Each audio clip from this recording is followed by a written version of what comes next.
विधानसभा चुनाव है। आखिर किन मुद्दों पर आज जनता वोट करने वाली है, वॉल के जरिए हम आपको बताएंगे वो मुद्दे जिन पर चुनाव हो रहा है। ये देखिए, त्रिपुरा विधानसभा चुनावों में किन मुद्दों पर बीजेपी ने पूर्वोत्तर राज्य में हुए विकास का मुद्दा बनाया है। पूर्वोत्तर राज्यों को लेकर लगातार बीजेपी कहती रही है कि विकास हमारे लिए एक महत्वपूर्ण मुद्दा है। इसके अलावा वाम मोर्चा की बात करें तो वाम मोर्चा और कांग्रेस, क्योंकि इन दोनों का गठबंधन है, उन्होंने बीजेपी आईपीएफटी के कुशासन पर जोर दिया और ये कहा है कि कुशासन था वो शासन नहीं था। टिपरा मोथा भी चुनावी मैदान में और उनका मुद्दा है, चुनावी मुद्दा है ग्रेटर टिपरलैंड राज्य की मांग। ये मांग करें कि ग्रेटर टिपरलैंड राज्य बनाया जाए। तो ये वो तमाम मुद्दे, अहम मुद्दे हैं जिनको लेकर विधानसभा के चुनाव हो रहे हैं। इन चुनावों पर जनता वोट करने वाली है। और आइए अब आपको दिखाते हैं हमारे सहयोगी, क्योंकि ग्राउंड पर लगातार वहां पर बने हुए हैं।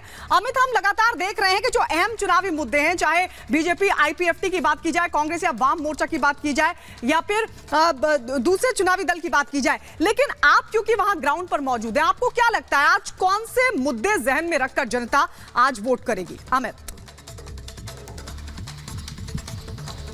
देखिए गायत्री, हम त्रिपुरा के कुल 8 अलग अलग जिले और लगभग सभी जिलों में रिपब्लिक भारत की टीम पहुंची। हमने वहां पर जो मूलभूत चीजें होती है वो हमने देखने की कोशिश की। सुरक्षा बहुत बड़ा मसला है गायत्री, यहाँ पे बिजली पानी बहुत बड़ा मसला है, रहने के लिए घर लोगों को नहीं थे। लेकिन जब बीजेपी की सरकार आई 3 लाख से ज्यादा घर बनाए गए। उन गांवों में जहां पर कैंडल मिलना मुश्किल थी वहां 24 घंटे बिजली है।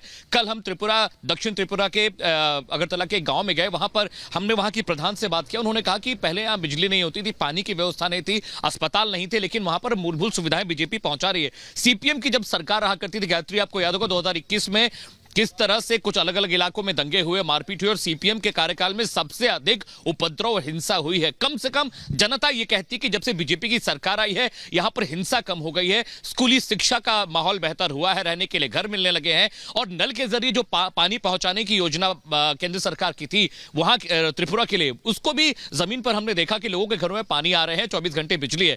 लेकिन अभी भी यहां पर बहुत विकास होना है, क्योंकि 25 साल 28 साल जब सीपीएम का यहां शासन था, विकास के नाम पर ज्यादा कुछ हुआ नहीं था। बीजेपी जब आई तो उसे नीचे से काम करना शुरू करना पड़ा है। सड़कें, रोड, ट्रांसपोर्टेशन, यहां पर पहले एयरपोर्ट नहीं हुआ करता था, अगरतला में अब बीजेपी की सरकार ने एयरपोर्ट बना दिया है। साथ ही साथ यहां पर हाईवे का काम हो रहा है। त्रिपुर सुंदरी जो बहुत विश्वविख्यात माता का मंदिर है, उसके पुनरुद्धार के लिए भी बीजेपी लगातार काम कर रही है। और प्रधानमंत्री नरेंद्र मोदी जब आए तो उन्होंने अपनी रैली में एक बहुत अहम बात कही थी। उन्होंने कहा था अगर इस बार भी बीजेपी जीतकर आती है तो मकानों की संख्या दुगनी और तीन गुनी हम कर देंगे।